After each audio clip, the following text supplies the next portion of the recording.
जहां American army दो खतरनाक अपराधियों को पकड़ने के लिए तेजी से एक रग्बी फील्ड की तरफ बढ़ रही थी और अपराधियों के पास पहुंचते ही कमांडर मैकफी की टीम ने उन्हें चारों तरफ से घेर लिया और इस दौरान जेम्स हार्टली नाम का एक साइंटिस्ट भी उनके साथ मौजूद था। अपराधियों को चारों तरफ से घेरने के बाद मैकफी ने जेम्स को बताया कि असल में इन अपराधियों ने $3 बिलियन का एक बहुत ही खतरनाक हथियार चोरी किया था, जिसके चलते यूएस प्रेसिडेंट बहुत ही ज्यादा गुस्से में थे। पर जेम्स ने उन अपराधियों को एक आखिरी मौका देते हुए सरेंडर करने को कहा। अगर अभी बाहर नहीं आई तो दोनों में से किसी को पार्टी में नहीं जाने दूंगा मैं। और ये धमकी सुनते ही वो दोनों लड़कियां चुपचाप बाहर आ गई। असल में वो लड़कियां जेम्स की बेटी मे और उसकी दोस्त गैबी थी, जो मामूली स्कूल जाने वाली लड़कियां थी। 2 दिन पहले अपने मैथ्स एग्जाम के दौरान मे और गैबी ने अपना पेपर काफी जल्दी खत्म कर दिया, जिससे हमें पता चलता है कि वो दोनों ही पढ़ाई में बहुत अच्छी हैं। एग्जाम खत्म होने के बाद मे जेडन नाम के एक लड़के को मैथ्स पढ़ाने के लिए गई, जो स्कूल का सबसे पॉपुलर लड़का था। पर मैथ्स में उसका हाथ काफी तंग होने की वजह से वो अक्सर मे से मदद मांगता था।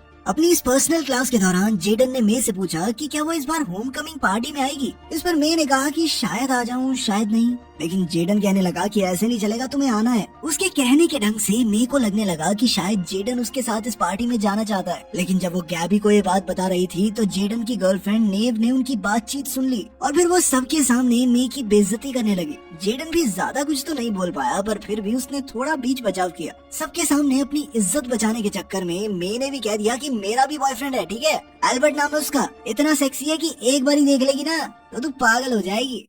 खैर, सबके आगे ढिंडोरा पीटने के बाद घर जाके मैं बहुत टेंशन में थी, क्योंकि अब बॉयफ्रेंड कहाँ से आएगा। इस पर गैबी ने कहा कि तेरे पापा एक ह्यूमनॉइड रोबोट पर काम कर रहे थे ना, उस रोबोट को तेरा बंदा बना के ले चलते हैं। पहले तो मेरे को ये बात अजीब लगी, पर कोई दूसरा चारा भी कहाँ था। पर वो ये नहीं जानती थी कि असल में मे के पिता फौज के लिए ही काम करते हैं, जहाँ उनकी मुलाकात कमांडर मैकफी और उनकी टीम से हुई। जिसके बाद जेम्स ने उन्हें एक सोल्जर रोबोट दिखाया, जिसे उसने पूरी टेक्नोलॉजी का इस्तेमाल करके खुद बनाया था। वो रोबोट कमांडर को काफी पसंद आया और इसीलिए उसने ये रोबोट प्रेसिडेंट को दिखाने का फैसला किया। और कमांडर के वहाँ से निकलते ही जेम्स ने उस कमरे को लॉक कर दिया। इधर गैबी लगातार जेम्स के सिस्टम को हैक करने की कोशिश कर रही थी और काफी देर तक मेहनत करने के बाद वो सिस्टम को हैक करने में कामयाब भी हो गई। जिसके बाद उन दोनों ने रोबोट को अपने हिसाब से तैयार करना शुरू कर दिया और काफी देर तक एल्बर्ट पर काम करने के बाद उनकी स्क्रीन पर एक काफी हैंडसम लड़का आया, जिसने मे को हेलो कहते हुए उससे हाथ मिलाने के लिए अपना हाथ आगे बढ़ाया। पर जैसे ही मे ने लैपटॉप की स्क्रीन को छुआ तो उसे एक छोटा सा करंट लगा,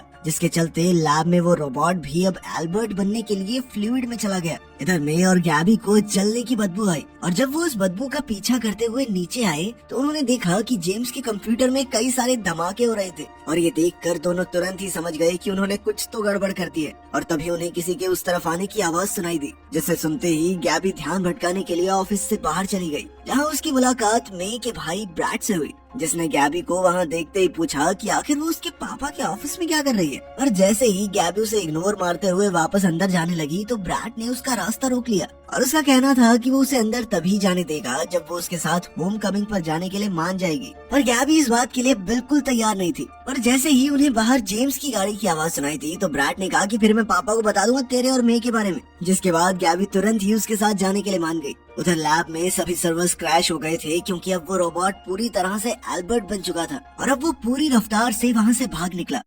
इधर जब जेम्स गाड़ी पार्क करके अपने घर के अंदर आया तो ब्रैड ने तुरंत ही उसका ध्यान भटकाना शुरू कर दिया और इसी बीच जेम्स को कुछ जलने की बदबू आ रही थी। पर जब उसने ये बात ब्रैड को बोली तो ब्रैड ने उसे चाय पकड़ाकर सोफे पर बिठा दिया और साथ ही उसने जेम्स के लिए प्यारे प्यारे गाने लगा दिए। जिसके बाद जेम्स अपनी सारी टेंशन भूलकर चुपचाप सो गया। और जब ब्रैड आखिरकार अपने पिता के ऑफिस में गया तो उसकी नजर वहाँ पड़े खराब सर्वर्स पर पड़ी और जब उसने गैबी और मे से इस बारे में पूछा तब जाकर गैबी ने उसे पूरी सच्चाई बताई। जिसके बाद ब्रैड ने उसकी मदद करने से साफ इनकार कर दिया। पर तभी गैबी ने उसे उनकी आने वाली होम कमिंग डेट के बारे में याद दिलाया और ये बात सुनते ही ब्रैड उनकी मदद करने के लिए तैयार हो गया। अगली सुबह जब जेम्स की आंख खुली और जैसे ही वो अपने ऑफिस में जाने लगा उसी वक्त उसके कमांडर का फोन आया, जिसने उसे लैब में हुए धमाके के बारे में बताया। और ये खबर सुनते ही जेम्स तुरंत ही लैब के लिए निकल गया और उसने ये देखा ही नहीं कि ब्रैड पूरी रात उसके ऑफिस में सर्वर्स ठीक करने में लगा हुआ था। उधर लैब में जैसे ही जेम्स को रोबोट के भागने के बारे में पता चला तो वो बहुत ज्यादा खुश था,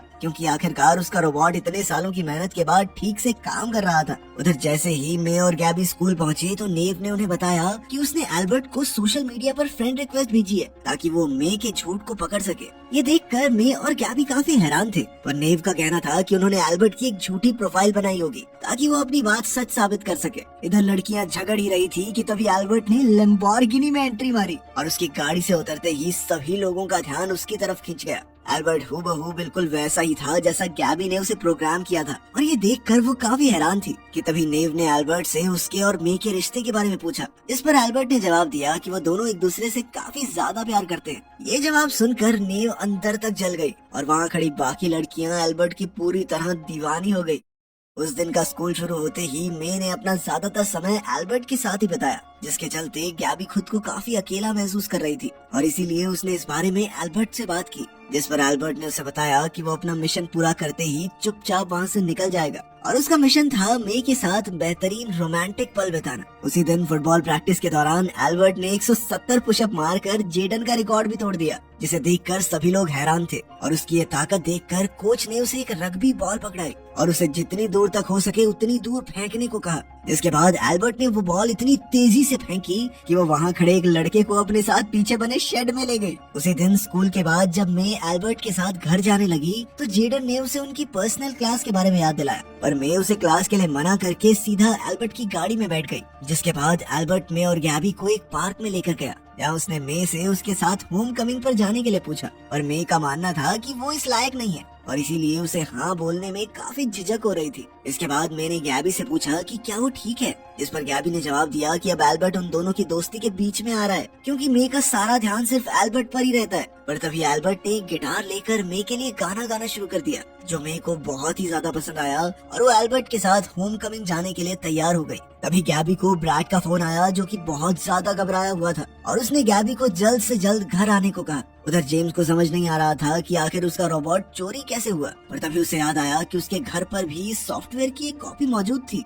इस दौरान ब्लैक सिग्मा नाम के गैंग को चोरी हुए रोबोट के बारे में पता चल गया था, जिसे वो कई महीनों से चुराने की कोशिश कर रहे थे। जैसे ही गैबी घर पहुंची तो उसने देखा कि ब्रैड बहुत ज्यादा डरा हुआ था, जिसके बाद उसने गैबी को बताया कि असल में जेम्स कोई वीडियो गेम कंपनी के लिए नहीं बल्कि फौज के लिए काम करता है और वो रोबोट कोई मामूली रोबोट नहीं है, एडवांस वेपन है जिसे गैबी ने अनजाने में मे का बॉयफ्रेंड बना दिया है। ये बात सुनकर गैबी भी काफी ज्यादा डर गई और तभी उन्हें किसी के आने की आवाज सुनाई दी, जिसे सुनते ही वो दोनों अलमारी में छुप गए।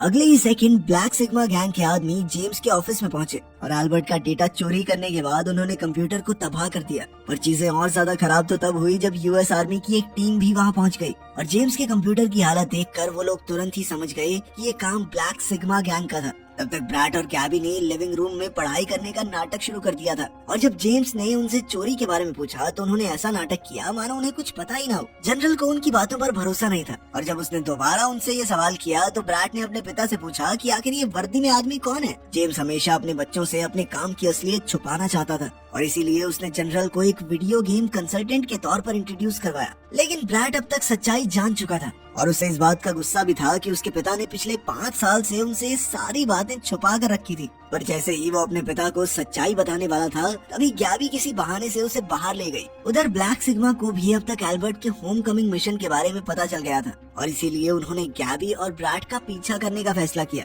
ताकि वो एल्बर्ट तक पहुंच सके। थोड़ी देर बाद उनका पीछा करते हुए वो लोग एक रग्बी फील्ड में पहुंच गए, जहां गैबी और ब्रैड की मुलाकात एल्बर्ट और मे से हुई और इस बार ब्लैक सिग्मा ने अकेले अकेले गैबी और ब्रैड का पीछा करने का फैसला किया ताकि वो लोग एल्बर्ट तक पहुंच सके। उधर गैबी मे को अकेले में बात करने के लिए ले गई, जिसके बाद एल्बर्ट ब्रैड से बात करने लग गया और तभी उसकी नजर ब्लैक सिग्मा के एक सदस्य पर पड़ी, जिसे उसकी आंखों में लगे स्कैनर ने तुरंत ही पहचान लिया और इसीलिए वो उस आदमी को अकेले में ले गया, जहां उसने बड़ी ही आसानी से उसे नॉकआउट कर दिया। इधर गैबी लगातार मे को ये समझाने की कोशिश कर रही थी कि एल्बर्ट सिर्फ एक रोबोट है, पर मे को ऐसा लग रहा था कि एल्बर्ट सच में उससे प्यार करता है। पर गैबी चाहती थी कि एल्बर्ट की मिशन कमांडर होने के तौर पर मे उसका सेल्फ डिस्ट्रक्ट मोड ऑन कर दे, पर मे को ये बात बिल्कुल भी हजम नहीं हुई और अब उसका मानना था कि गैबी को उससे जलन हो रही है और इसीलिए उसने गैबी के साथ अपनी दोस्ती खत्म करने का फैसला किया।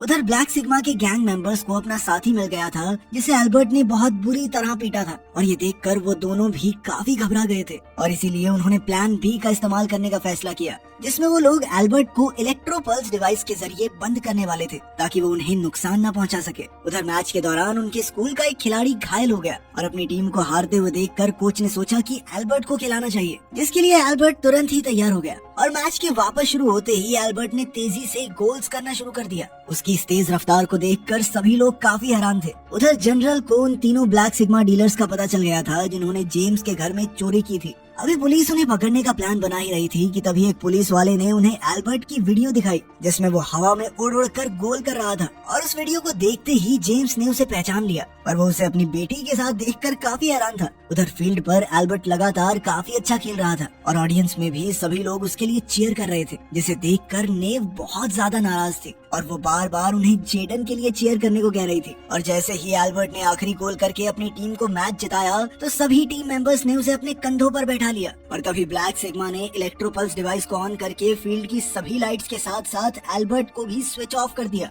और उसी वक्त यूएस आर्मी भी एल्बर्ट को लेने वहाँ पहुँच गई और उन्हें देखते ही गैबी मे को लेकर वहाँ से भाग गई और उसने रास्ते में मे को उसके पिता की सच्चाई के बारे में बताया और साथ ही उसने ये भी बताया कि आर्मी सिर्फ उसके सो कॉल्ड बॉयफ्रेंड एल्बर्ट को लेने आई थी क्योंकि वो कोई मामूली रोबोट नहीं बल्कि एक किलिंग मशीन है। पर वो दोनों ये बात नहीं जानते थे कि नेव ने इस बार उनकी बातें सुन ली थी। आर्मी के वहाँ आते ही मे और गैबी वहाँ से दूर भागने लगे। उधर ब्लैक सिग्मा के गैंग मेंबर्स को अपने डिवाइसेस इस्तेमाल करने में परेशानी हो रही थी कि तभी पुलिस ने उन्हें अरेस्ट कर लिया। इधर गैबी और मे पुलिस से छुपने की कोशिश कर रहे थे और इसके बावजूद भी जेम्स और कमांडर मैकफी उन्हें पकड़कर जेम्स की सीक्रेट लैब में ले आए, जहां कमांडर ने उन्हें नेशनल सिक्योरिटी के साथ मजाक करने के लिए डांटा, जिसके बाद उन्होंने जेम्स से उन्हें वापस घर ले जाने को कहा। और जब मे ने कमांडर से एल्बर्ट के बारे में पूछा तो कमांडर ने जवाब दिया कि एल्बर्ट सही सलामत उन्हें वापस मिल गया है और साथ ही उनके हाथ ब्लैक सिग्मा के गैंग मेंबर्स भी लगे हैं जो एल्बर्ट को चुराना चाहते थे, तो इसीलिए उन्हें बच्चों को परेशान करने की कोई जरूरत नहीं थी। साथ ही उन्होंने बताया कि अब एल्बर्ट को वापस से एक सोल्जर के रूप में प्रोग्राम किया जाएगा। पर ये बात सुनकर मे बिल्कुल भी खुश नहीं थी क्योंकि वो अभी भी एल्बर्ट को अपना बॉयफ्रेंड बनाना चाहती थी और उसके ये कहते ही जेम्स ने उसे चुप होने को कहा। $3 बिलियन का बॉयफ्रेंड चाहिए तुझे? 24,900 करोड़ का बनाइए। पर इधर मे को अभी भी लगता था कि वो वापस होश में आते ही एल्बर्ट उससे मिलने जरूर आएगा। अगले दिन आखिरकार उनकी होमकमिंग पार्टी का दिन आ ही गया और उधर एल्बर्ट सरकार की गिरफ्त से भाग गया। दूसरी ओर जेम्स अपनी बेटी को स्कूल छोड़ने के लिए गया, जहां उसने मे से वादा किया कि आज उसके साथ कुछ अच्छा ही होगा। और थोड़ी देर बाद एल्बर्ट भी एक बहुत बड़ी गाड़ी में अच्छे से तैयार होकर स्कूल पहुंच गया, जिसे देखकर मे तो बहुत खुश थी पर जेम्स बहुत हैरान था। और थोड़ी देर बाद ही यूएस आर्मी भी एल्बर्ट को ट्रैक करते हुए वहां पहुंच गई। कैप्टन तुरंत पूरे एरिया को रेड करना चाहता था पर जेम्स ने उन्हें ऐसा करने से रोक दिया क्योंकि एल्बर्ट बहुत ही खतरनाक था और इसीलिए उसने कैप्टन से कहा कि वो पहले एल्बर्ट को अपना मिशन पूरा करने दे। पर कैप्टन अभी भी इसके लिए तैयार नहीं था, जिसके बाद जेम्स ने धमकी दी कि अगर उसने ऐसा नहीं किया तो वो आने वाले समय में सरकार के लिए एक भी रोबोट नहीं बनाएगा। और ये धमकी सुनने के बाद कैप्टन को मजबूरन इस चीज के लिए तैयार होना पड़ा और उन्होंने अपने कई सिपाहियों को भेस बदल कर पार्टी के अंदर भेजा ताकि वो लोग चारों तरफ नजर रख सके। अंदर एल्बर्ट और मे को साथ देखकर नेव बहुत ज्यादा जल रही थी और अब उसका प्लान होमकमिंग क्वीन जीतने के बाद एल्बर्ट का पर्दाफाश करने का था। पर जेडन को उसके इस प्लान में कोई दिलचस्पी नहीं थी और जब नेव ने उससे बदतमीजी की तो जेडन ने तुरंत ही ब्रेकअप कर लिया। साथ ही स्कूल के प्रिंसिपल ने मे को अगली होमकमिंग क्वीन घोषित कर दिया। ये देखकर जेम्स काफी ज्यादा खुश था। कैप्टन ने उसे बताया कि ये सब उसके आदमियों की वोट्स की वजह से हुआ था। पर मे का नाम सुनकर नेव पूरी तरह से पागल हो गई और उसने तुरंत ही स्टेज पर जाकर एल्बर्ट की सारी असलियत बताना शुरू कर दिया। पर किसी ने उसकी बात पर ध्यान नहीं दिया और सबको लगा कि पागल हो गई है। तभी जेडन ने गैबी को बताया कि वो मे के साथ पार्टी में आना चाहता था पर वो डर की वजह से पूछ नहीं पाया। पर नेव ने अचानक सबके सामने पूछ लिया और वो घबरा गया थोड़ा। और ये सुनकर गैबी को भी एहसास हुआ कि वो कितनी ज्यादा गलत थी और इसीलिए वो मे से माफी मांगने के लिए गई, जिसके बाद उन दोनों में भी सुलह हो गई। थोड़ी देर बाद आखिरकार एल्बर्ट और मे को एक साथ डांस करने का मौका मिला, जिसका इंतजार मे से ज्यादा बाहर खड़ा कैप्टन और उसकी टीम कर रही थी जो पूरी तैयारी करके बैठे हुए थे। वहीं जेडन और गैबी भी उन दोनों को ही देख रहे थे और इस बार गैबी जानती थी कि मे जो कुछ भी करेगी वो ठीक ही होगा। उधर अपने डांस के दौरान मे की आंखें जेडन पर पड़ी, जिसके बाद उसने एल्बर्ट से ब्रेकअप करने का फैसला किया, जिस पर एल्बर्ट ने उसे बताया कि वो एक सोल्जर नहीं बनना चाहता और इसीलिए उसने मे से उसका सेल्फ डिस्ट्रक्ट ऑन करने को कहा, जिसके बाद मे ने उसकी आंखों में देखकर उसे आई लव यू बोल दिया, जो एल्बर्ट का मिशन खत्म होने का साइन था। और फिर वो तुरंत ही रॉकेट की तरह आसमान में गायब हो गया। किसी को भी समझ नहीं आ रहा था कि आखिर ये हुआ क्या। और तभी ब्रैड ने कहा कि वाह क्या पटाखा था, वाह प्रिंसिपल साहब ने कमाल कर दिया। इसके बाद पार्टी में जेडन ने मे के साथ डांस करने की इच्छा जाहिर की, पर अब मे अपना समय अपनी दोस्त गैबी के साथ बिताना चाहती थी। एक तो ये चाहिए क्या औरतों को समझ नहीं आता भाई। वीडियो पसंद आई तो लाइक कर देना, चैनल को सब्सक्राइब कर लेना। मिलते हैं अगली वीडियो में।